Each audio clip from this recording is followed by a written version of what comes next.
খাদিপুর শিববাড়ি কুলাউড়া মৌলভীবাজার। কত সুন্দর মন্দির, সিলেট বিভাগে হয়তো আর নাই। এই জায়গা তাইলে সারাদিন বইয়াও যদি দেখো তাও দেখা শেষ হইতো নাই, মন চাইবো আরো রইতায়। বেশি দিন নাই দুর্গাপূজাও আইয়র। আমি গেছিলাম শ্রাবণ মাসের লাস্ট সোমবারে মহাদেবর পূজা দেওয়ার লাগি। আগেও অনেক দিন আইছি পূজা দেওয়া, কিন্তু এই সোমবারে অনেক ভক্তরা আইসলাম মহাদেবর পূজা দেওয়ার লাগি। খাদিপুর শিববাড়ি মন্দিরও প্রতি সোমবারে মহাদেবর পূজা হয়। এখানেও আছে 100 বছর পুরানা গড়, যেটা এখনো অনেক সুন্দর রয়েছে। ওম নমঃ শিবায়। হ্যালো গাইস, কিতা খবর হল? আসনি বালা, আমি আছি বালার। আপনারা এখন দেখরা প্রশান্ত দাদাস ব্লগ। সকাল প্রায় 6টার সময় উঠিয়া স্নান করিয়া রেডি হয়ে গেলাম। বেগর মাঝে ঢুকাই দিলাম দুটি। থাম্বনেল টাইটেল দেখিয়া বুঝি লিছেন তো এখন আমি কই যাইরাম। এখন মারে ডাক দিমু, তানরে কইয়া ভগবানরে একটা ভক্তি দিয়া আস্তে আস্তে আমি বার হই যাইমু। আজকের দিনটা একটু মেঘলা মেঘলা আসিন। বাইক লইয়া আমি আস্তে আস্তে বার হইয়া আইলাম বড়লেখা পেট্রোল পাম্প। পেট্রোল ভরা শেষ হইতে না হইতে কুম্বাই থেকে আইছে ফিনি ফিনি মেঘ। যাইতে তো হইব, রওনা দিলাম মেঘর মাঝে। বাক্কা দিন থেকে প্ল্যান করলাম, কিন্তু যাইতাম করে যাওয়াও না। পড়লেখা থেকে কুলাউড়ার দূরত্ব প্রায় 29 কিলোমিটার। আজকে আমার যে কোনো ভাবে যাইতে হইব। আইলাম এখন কুলাউড়া রেল স্টেশনের রাস্তার সামনে। বাংলাদেশের যে কোনো জায়গা থেকে কুলাউড়া আইতা পারবা ট্রেনে কুলাউড়া রেল স্টেশন। রেল স্টেশনের সামনে থাকি বা কুলাউড়া বাজার থাকি যে কোনো অটো রিক্সারে কইবা খাদিপুর শিববাড়ি যাইতাম। 40 থেকে 50 টাকা নিব। আপনারা লইয়া যাইব কি খাদিপুর শিববাড়ি। মহাদেবর পূজার লাগি 5টা ফল লইলাম। রওনা দিলাম কুলাউড়া বাজার থেকে খাদিপুর মন্দিরের উদ্দেশ্যে। মন্দিরে যাওয়ার আগে ছোট একটা বাজার পাওয়া যায়, এখান থেকে কিনিলাম মোমবাতি আর আগরবাতি। মহাদেবর কৃপায় সুন্দর মতে আনিয়া পৌঁছাইছইন। মেইন রাস্তা থেকে মন্দিরের চূড়া খুব সুন্দরভাবে দেখা যায়। বাইকটা রাখিয়া এখন আমি মন্দিরও ঢুকমু। লাস্ট আইসলাম গেছে বছর দুর্গাপূজা। অবশেষে আমি আইলাম খাদিপুর শিববাড়ি কুলাউড়া মৌলভীবাজার। মন্দিরের গেট পাস করার পরেও যে রাস্তাটা দেখতে পাররাই, এই রাস্তা বাই হাঁটি হাঁটি মন্দিরের ঢুকার সময় মন্দিরের সিনটা অত সুন্দর করে বাসিয়ে উঠে কি তার কইতাম। এক কথায় বেতালা সুন্দর। আর এই রাস্তাটা দুই সাইডে দি ফুল গাছ আর মধ্যখানে দি রাস্তা। কোনো পবিত্র জায়গাত আইসইন, আগে হাত পাও দুইবা, এরপরে গিয়ে মন্দিরে প্রবেশ করবা। মন্দিরে ঢুকার ঠিক আগেও যে দিঘিটা আছে, এখানেও আমি হাত পাও ধুইলাম। এরপরে আমি মন্দিরে ঢুকলাম। মন্দিরের শেষ মাথা তৈল মহাদেবর মন্দির। আমি আইছি শ্রাবণ মাসের লাস্ট সোমবারে মহাদেবর পূজা দেওয়াত। এখানেও প্রতি সোমবারে মহাদেবর পূজা হয়। পূজা দিতে হইলে পুরুষরা খালি ধুতি পরিয়া পূজা দিতে হইব। সো যারা যারা সোমবারে পূজা দেওয়াত আইবা, অবশ্যই লগে করিয়া ধুতি একটা লই আইবা।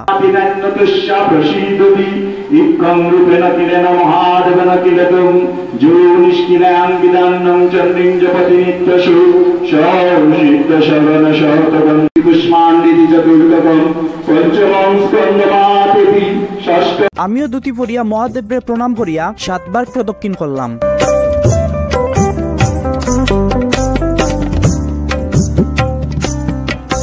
আজকের দিনটা অনেক মেঘলা আর আমি আইছি বাইকে পুরা বিজিয়া। ফিনি ফিনি মেঘদের, কিন্তু আজকে যে পরিমাণে ভক্তরা আইসইন, আমি আগেও তো আইছি ইলা পূজা দেওয়াত। আজকে যে পরিমাণে ভক্তরা আইসইন, এর আগে আমি ইলা দেখছি না। আজকে শ্রাবণ মাসের লাস্ট সোমবার হওয়ার কারণে পূজা শুরু হইতে একটু লেটর। খাদিপুর শিববাড়ির ইতিহাসে লোকমুখে যেটা শোনা যায়, বড় বাড়ি তথা শিববাড়ির মানুষরা আসলা জমিদার বংশীয়। বর্তমানে তারা ইন্ডিয়াতে থাকেন, বাট তারার এক বংশধর মন্দিরের কাজে নিয়োজিত আছেন। তাই নিলা আশ্চর্য পুলকসম জমিদার বংশের এক বংশধর তারা ডিকির পাড়ের বেলগাছের নিচে আসন পাতিয়া নিয়মিত ভগবান শিবের সাধনা করতা। ই বেলতলাতেই সাধনা করতা। মন্দিরও ঢুকার শুরুতেই আমরা পাইমু আনন্দধাম। আনন্দধামের 2 তালাত হইল মা দুর্গার 1000 হাতের রূপ।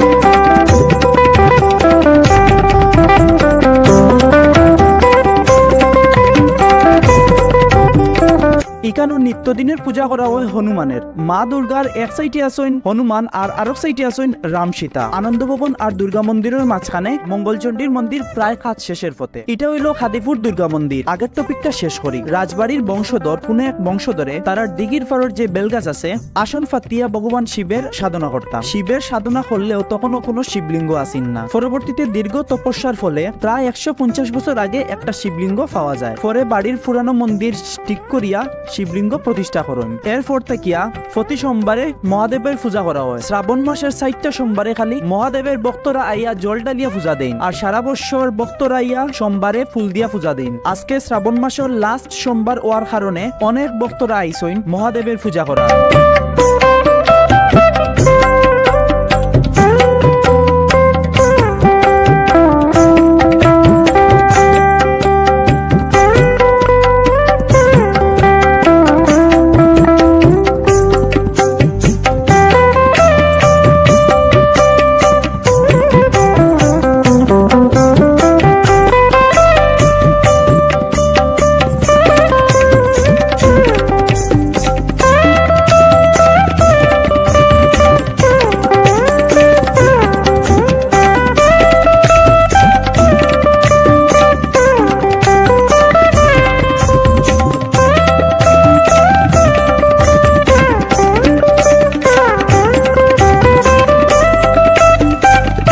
অনেক ভক্তরা থাকার কারণে জল ঢালার লাগি গট পাইছিলাম না। কিছু সময় অপেক্ষা করলাম আর দাদা দুইজনের লগে অনেক সময় গল্প করলাম। কিছু ভক্তরার পূজা করে গট পাওয়া গেছে আর দেখি দেখি গট করে পানি আনলাম।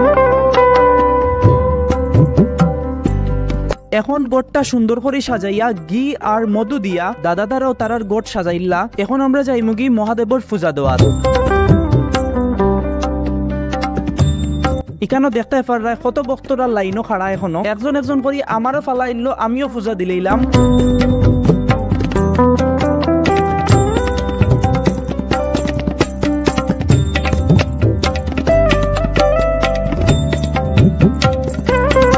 মহাদেবরে পূজা দিলাইছেন এর মানে যেন এখানেও শেষ এরকম কিন্তু নাই। এখন আমরা যাই মুগি বৈরবতলিত, আমার লগে আছেন দুই দাদা, মন্দিরেও আইয়া তারার লগে পরিচয়। এখন আইলাম বৈরবতলিত, এখানে আইয়া প্রদক্ষিণ করিয়া ভক্তি দিলাম দিয়া এখন গেইটের সামনে যে বৈরব আছেন এখানেও প্রদক্ষিণ করলাম করিয়া ভক্তি দিয়া এখন যাই মুগি শীতলী মারিকানো।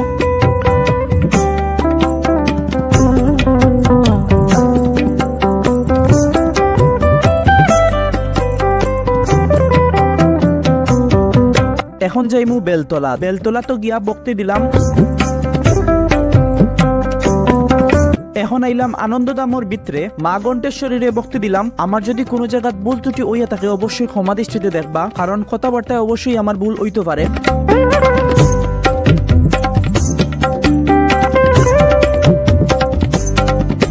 এই মন্দিরটা হইল কি মা দুর্গার। এই মন্দিরের মা দুর্গা খুব বেশি জাগ্রত। বুক লাগানির কারণে আমি আর ভিতরে ঢুকতাম পারছি না। ভক্তরা বিশ্বাস করুন এখানে ইয়া মা দুর্গার গেছে কোনো মানত করলে মা দুর্গা মনের আশা পূরণ করুন। এখন সব মন্দিরও বুক লাগানি হইব।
এখন আমরা সব ভক্তগণের প্রসাদ খাইলিমু। নরমালি সোমবারে যদি আই 1-1.5টার ভিতরে প্রসাদ খাইলাই। আজকে একটু লেট হয়ে গেছে কারণ লাস্ট সোমবার আসিন, যে কারণে অনেক ভক্তরা আইসলা। আমারও এখন প্রসাদ খানি শেষ হয়ে গেল। প্রসাদ খাইয়া তালটাও আমি দইয়া রাখি দিলাম। শিব মন্দিরের লগেও পুরান আমলের 2 তলা গড় আছে। এখানেও মন্দিরের সেবাকারীরা তাকইন আগর আমলের গড় ইগুন আসলেও অনেক সুন্দর আছেন।